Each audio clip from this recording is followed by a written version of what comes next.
I was training to be a vet, right? I did animal physiology as a kid at school, and then I got quite good at IT. I was building PCs pre-Pentium, right?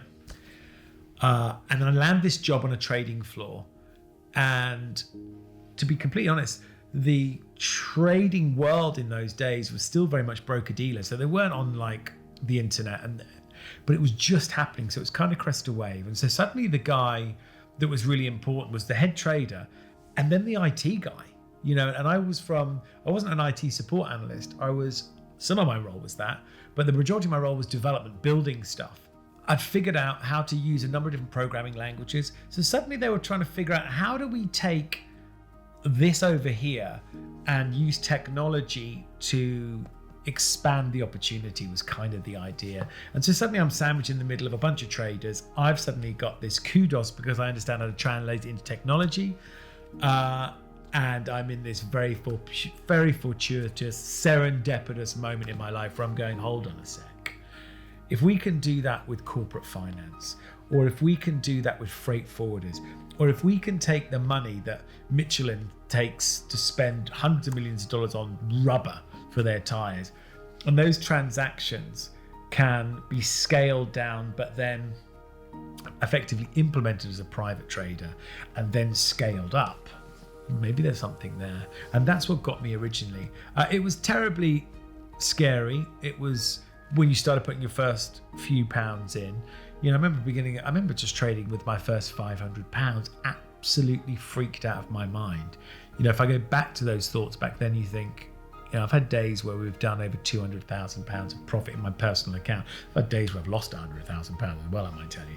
But that first 500, just, you know, my fingers trembling over the mouse, which had a cable out of it because there weren't such thing as wireless mouses back then, and looking at this big cathode ray tube screen, trying to figure out, am I just gambling here, or is there an edge? And so it became a pursuit for the edge.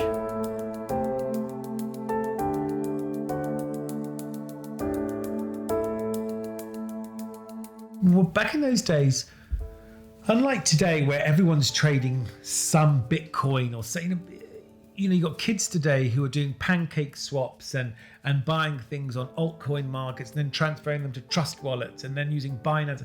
You know, kids are, and it is a very much different world. So the millennials are quite used to trading, whereas I was born in 1975, right? So most people didn't understand what it was. You know, most people thought it was something that big investment banks did, or big treasury floors did, or, you know, or big bond trading outfits did, but didn't really realize that, there seemed to be this chasm of difference between what would be quite a high volume technical trader and your dad trading shares at home, buying and selling, you know, penny stocks. There wasn't the technology, there wasn't the tools. There were some, but it wasn't as, you know, you go and speak to anyone who's 20 to 30 years old today, and you pull out their iPhone and you'll see an app which has either got CoinGecko on it. They'll be trading something. And I think that's the beauty of it, that what's happened over this period of time. But you got to remember, back when I started, everyone thought I was a bit weird. They still do, actually. But and the technology just wasn't there. So, you know, I was kind of sitting on the shoulders of giants in such a way, whereas I was being able to kind of use technology that I had access to, like a Bloomberg. I mean, Bloomberg terminal is $2,500 a month. Well, you just didn't have access to that kind of news, that kind of data flow and trade flow from free apps. You know, things then started to change over the course of the sort of late 90s, 95, 6, 7, 8, into the millennium. And then from there on in, things really started to move quite quickly. By 2005, lots of people were trading options. That was the big thing at the time. There was the volatility in the VIX to support it. But today, you know, that game has moved on. Today, I actually think we've got a bit retrograde, because people are buying coins which they're quite fully prepared to lose all of their money on, in lieu of the fact this thing might shoot to the moon. Whereas technical trading, flow trading, digital dynamic analysis on, you know, the value of the intrinsic value of an underlying equity or a stock indice or a currency or a future or a bond had some level of predictability and still does. In fact, a lot more today than ever did, because we've got so much more information that we can grab in real time and have some very simple to use software, but doing some very clever maths underneath show us where the power of the market is. Very difficult to do with these altcoins, these crypto, those pre-exchange listed crypto. That's what people are doing. They're buying pre-exchange listed cryptos for cents on the dollar. And these things will move. They can vary 50% in a day. So you put 10 grand in, tomorrow you could be sitting there with 4 grand, or you could be there with 22 grand. I mean, it literally is toss a coin, any coin. So, and when I say it's gone retrograde, just the psychosis behind it. We're training people to be utter gamblers with all this crypto stuff. That's the big problem. It's because it is, it's money you can afford to. It's got to be money you can afford to completely lose very quickly. Whereas the game I was brought up in was sensible trading, with backed up by pretty solid fundamental and technical analysis, with good risk management, with clever systems that can cut you out for almost a guaranteed stop, so you wouldn't take unending losses. You can't do that in the more modern markets that we have today. So I was kind of born, luckily, in a place whereby there was some predictability and there was the ability to keep the risk low and stand by that risk being low. You can't do that in the crypto market.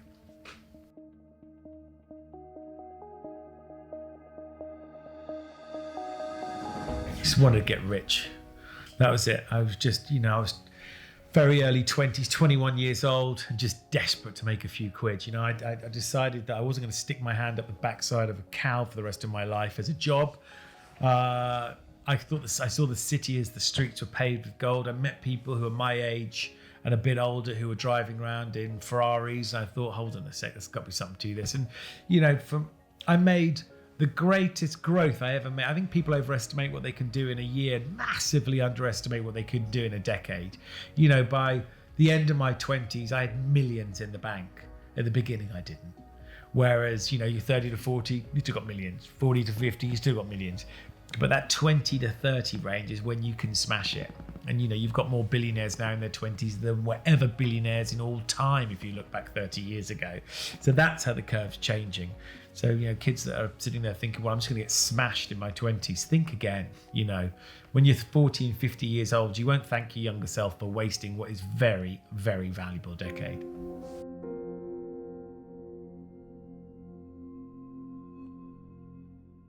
It's a really weird thing because in the trading game is very non-inclusive.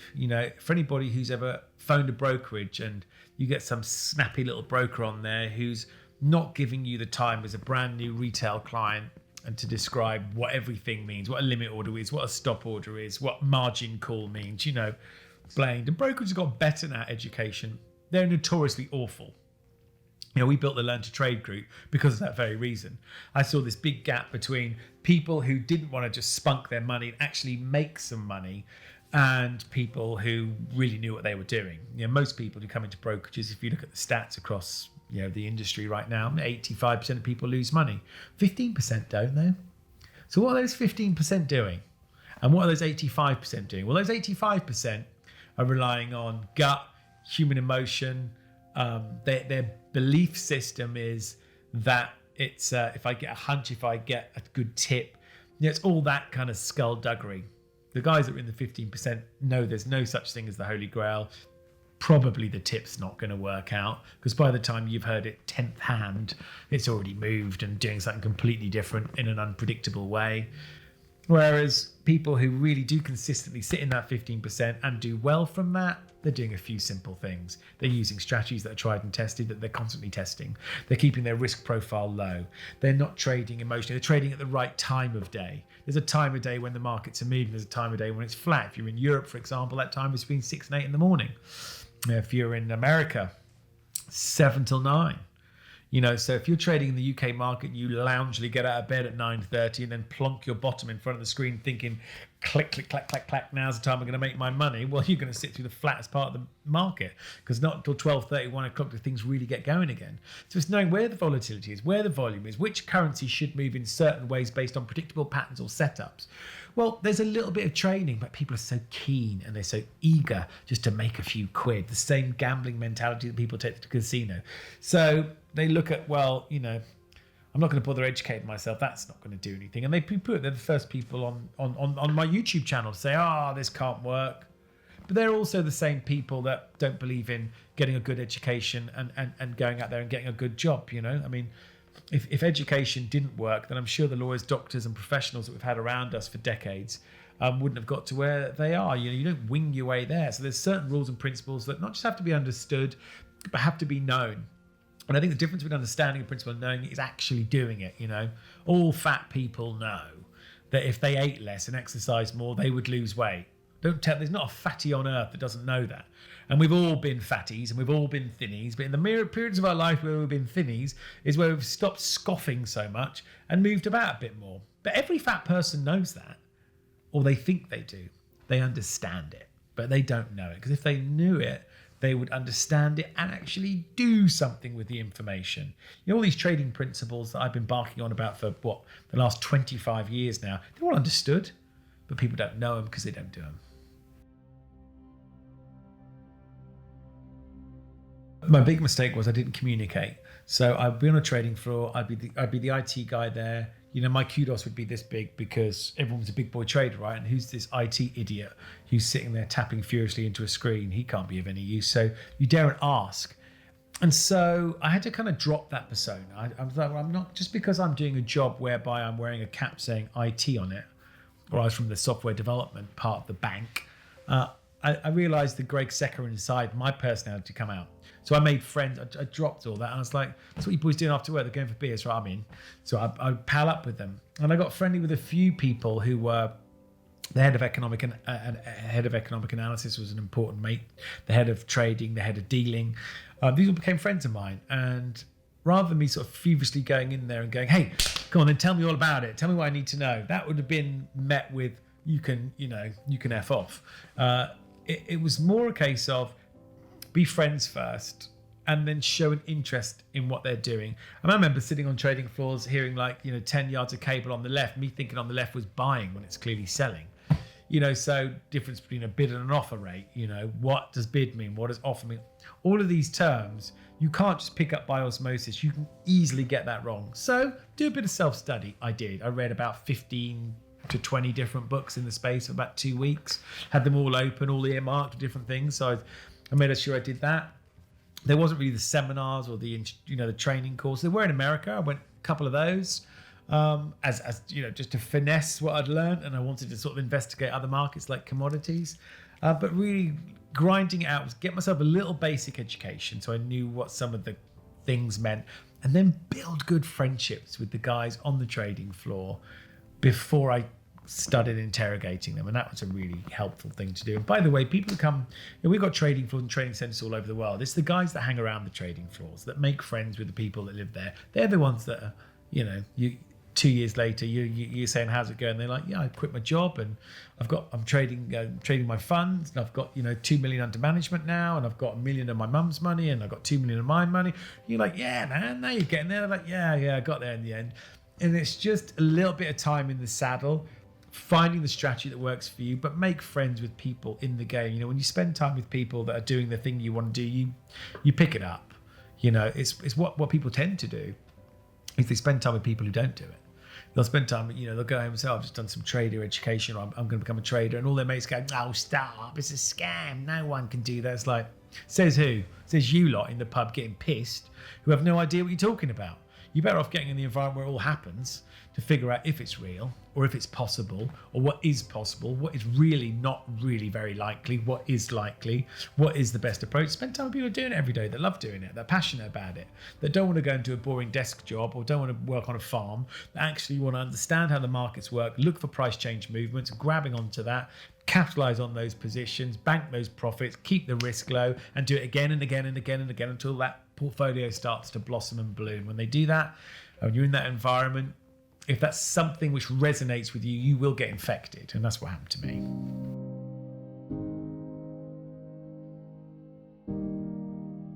Big challenge early on is I didn't have enough money. So I just, I needed to run 12 positions a day, and I had enough money to handle the margin on about 5. So I needed to get hold of more cash, and I did. I remortgaged a house that I had. I took 100 grand out and put that into my trading account after I'd proven that I've got 5 grand off my parents when I was just very young and starting out, and I managed to grow that to about 30,000 in the space of a few weeks, which was pretty impressive. But I needed to get hold of some cash. So I looked at what my cash was doing. My cash in my property was dead. Anyone who thinks they're going to get rich with their money sat in a property is an idiot, because that's clearly not how it's going to, 5% yield is a 5% yield, When you're trading, you can do a 5% return in a month. You can also lose 5% in a month if you don't know what you're doing. But I had to get access to more cash, because I realized if I'm running 12 positions, those positions are going to go up and down all day long. But if some of them go down, they go against me and they eat into my available margin. I've got to put more money up. And if I haven't got any more money when that phone call from the broker comes in, then they're going to liquidate that position. I'm going to take a loss on a position which probably could go in my favor.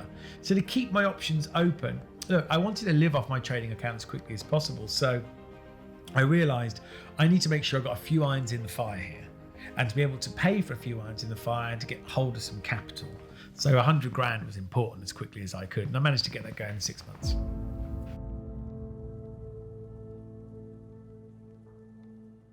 Before, I was like, I always knew I had a bit of talent. I did well at university when I applied myself. I was the only cousin out of 13 that went to uni. But when I applied myself, I won the Professor Lamming Prize for the student that submitted the best dissertation in animal physiology. My friends were shocked. They were like, Secker? It's like, I remember me partying with them in year 1. I'm like, year 4, I'm like, see you later. But that's only because I applied myself. But still, I wasn't anybody. I wasn't a man that had money and could do things or have any influence. I was still a plebby kid, that was basically just trying my best to put a brave face on. And it's a sad fact of life, but money does rule our world. When I could start buying things and doing things, my world changed. I had power, I had influence. Look, I believe I've used my money for good. I've built villages and done amazing things with our foundation. But before all of that, I bought Lamborghinis, I dated loads of hot girls. I did all the stupid things young boys do at that time, which I don't think I could have done. I definitely couldn't have done when I was just, the IT geek in the room. Because, when I realized I could make money without relying on anybody else but sat behind that screen, that gives you some wings, that gives you some power, that gives you the ability, that gives you F off money, where you can say, look, mate, you fire your boss and you go on your own. Well, when you've got that, that is, for a young man, that is, that's a bit of a rush, to think that I don't need, I'm the boy now, get out of the way. And by the way, I'll have that car, I'll do this, I'll have that. And then when you simmer down, you grow up a little bit, like us all boys have to do. You realize you can do some good things with your money. You can do good, you can have a lot of fun. And you can do some things that make you proud of. I built the Maud Chapel Clinic, which was my grandmother was an orphan. We built a clinic in honor of her. Took my father out to the Philippines, did that. We built a village for 586 people with 100 homes. We did all of that. We've done loads of projects with Bernardo's and Richard Branson. Became good friends with him and built schools all around Africa. So yeah, all that stuff's great. And that's not just like for my PR. I don't give a crap what people think about me. I really genuinely couldn't. People who know me well, they know exactly who I am. And I'm fortunate to say I've got a really beautiful, tight group of mates. But other people out there, they're going to see me as just some rich trader who doesn't care about humanity and doesn't want to do... Well, look, I couldn't care less what people think like that, because they aren't bothered to... People will always cast aspersions on you. They'll always be the green-eyed monster. And I think, jealousy comes from the inability to believe in yourself. I think people are generally jealous of other people when in their mind they think, God gave you the ability to do that, but not me, so I'm going to be jealous of you. I believe I can do anything. If I put my mind to it, all right, then I'm 46 years old now. I probably can't run the 100 meters in under 10 seconds. I get all that, certainly with this little belly on me. But nonetheless, I believe that most things, if I put my mind to it, I can achieve it. So I don't sit there looking at someone who's become successful and get all jealous. I think, I might be able to learn something interesting from them. And then at that point, that's where you suddenly get the edge, because most people have become successful at anything, love to flap their gums about it. And so ask them, hey, how'd you do it? I'm really intrigued. This is amazing what you've achieved. People go, oh, do you think so? Yes. And then off we go. So, I just spent a beautiful week last week on the back of a massive super yacht that my mate just bought. And his friend owns 200 yachts. I'm like, 200 yachts? He's like, yeah. I'm like, how do you own 200 yachts? He goes, well, I've owned all these businesses around the world. Tell me everything you've done. I was like, that's really impressive. You know, really sort of normal, down-to-earth guy, but extraordinarily successful. He said, I love boating. So I realized I set up a business where I syndicate boats out. I'll just buy a big 100-foot boat, get 5 guys to pay for a piece of it, and I get all my boating for free. I've got 200 yachts now, and that is a really clever business model. So you always learn different things. Everyone's got a different story. And I say, if you can get yourself around people that have done some interesting things, who have, you know, have not been afraid, have not listened to the naysayers. Christ, if I listened to the naysayers, I've never got anywhere. And as soon as I started making money, my friends were like, who are you kidding? Teaching people to trade, people are like, you can't teach people to trade. You're like, yeah, you can. Yeah, you definitely can. And yeah, there are systems that work more than they lose. And there is ways to risk manage it and then scale in and scale out of positions. Yeah, you can. You know, I've trained thousands of people around the world who now live on that trading account, actually live off their trading account. Yeah, they might have bought themselves loads of fancy screens in their house and all the rest of it. But I've got to be proud enough to say that what happened to me has now allowed me to do that with lots of other people. And of course, we create lots of competitors as well. I couldn't care less. More competitors in the market, the better.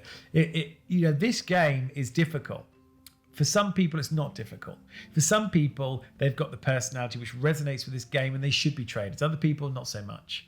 So it's worth knowing what your personality profile is. If you are somebody that's a bit organized, if you're somebody that's regimented, if you're somebody that can follow a plan, stick to some rules, be disciplined, you're going to do all right at this probably.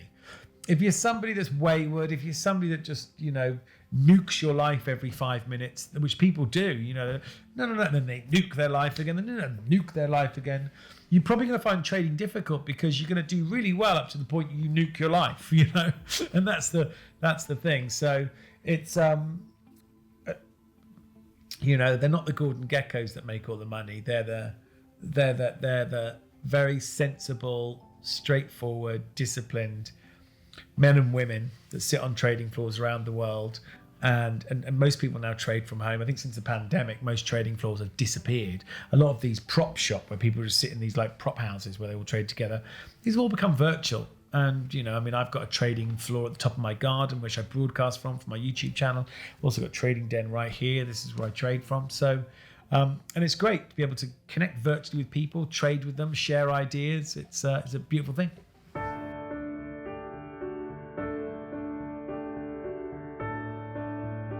The quickest way to get up the mountain is knowing what I know. I could have definitely increased the speed.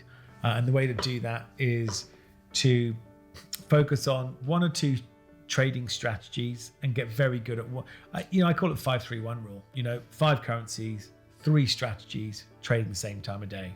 If I'd have just known what 5-3-1 meant 25 years ago, you know, when I started, I was 21, I'm 46 now, I've been doing this for 25 years.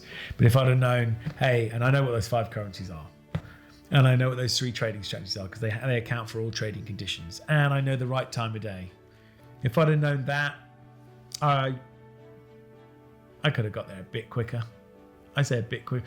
But you got to remember, with me, I don't stop until I find out the answer. I'm like down to the wire McGuire. I'm like, whatever it takes, I will find out exactly what I need to do. So I'm relentless. I will not give in until I've got there. Whereas a lot of people give in. I reckon most people give in, from what I've noticed. Most people tell themselves a story about why they can't achieve the thing they really want to achieve. And it's just BS, but they sell that line to them pretty hard and good. And so they buy into that and they give up. They might have given up like 1 inch away from the target. More fool them. I won't ever give in. You'll never see me give in on anything. If I want it and I'm committed to it, I'm not going to give in. I'd rather die than give in. That's how I feel. So I could have got there a bit quicker, but I know the one principle in me is determination. You know, that's the secret sauce to all of it. If I hadn't have learned what I learned then, I still wouldn't have given in. I'd have still cracked my way through that wall if I'd had to do it in my head. You know, so that's the thing. I think there's a lot to be said for that. But look, I mean, if anyone that is watching this,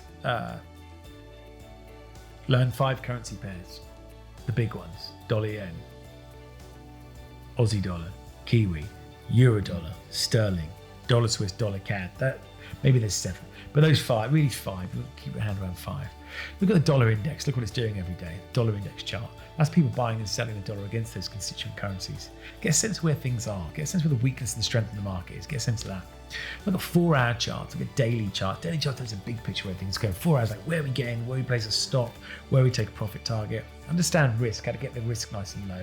And then most importantly, how to put all that together into a trading plan. There are like 3 different types of strategy. One's for like trending markets, which is like swing trading. One's more like breakout trading. So, positions whereby it's quite choppy. So you're looking for breakout through levels. And then the other style of trading is really using some quite in-depth math. And we use maths for things like pivot points, as well as we use maths for things like Fibonacci levels. So when you know 1 or 3 of those is the game to be playing right now, you get in that game at the right time of day, on the right currency pairs, and you study them.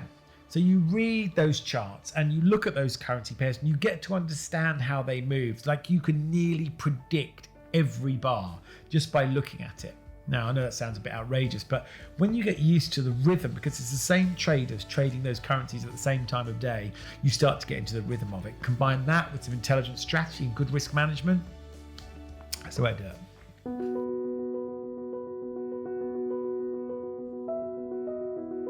I just put together the most incredible brand new webinar, which shows people step by step. If you've never done this before and the whole thing confused you, watch my webinar. I've made it so it's idiot proof. It literally shows you, it builds you from the foundation, how to identify good opportunities, what software you need. You don't need a lot of money to do this to get started. You need to be keen, you need to be disciplined, you need to put your foot in front of the other foot and follow the steps. But if you follow that webinar, I promise you, there's a strategy in it, which I teach you how to do. I show you all the pitfalls, I show you how to keep the risk low. Watch the webinar. I had people come out of that webinar going, oh my God, I am trading the strategy I learned in that webinar that you gave me for free, and I'm starting to replace my current employment income from that. Watch the webinar. Just watch it. It's rated as the #1 webinar. I was just interviewed by Forbes magazine last week because I developed some software called Smart Charts over the last 5 years, which has been seen to be the most helpful trading analytical piece of software to find good opportunities for people so they can make money whilst keeping the risk low. It's an amazing piece of software. And it's all in that webinar, so you can watch it. But well, I'm proud of it. I've got to the point now where I can take anybody, I reckon, who is keen and is a bit disciplined and will listen and will be trained. I could take anybody, give me that. I could take anybody, and I reckon I could get them doing pretty well with this.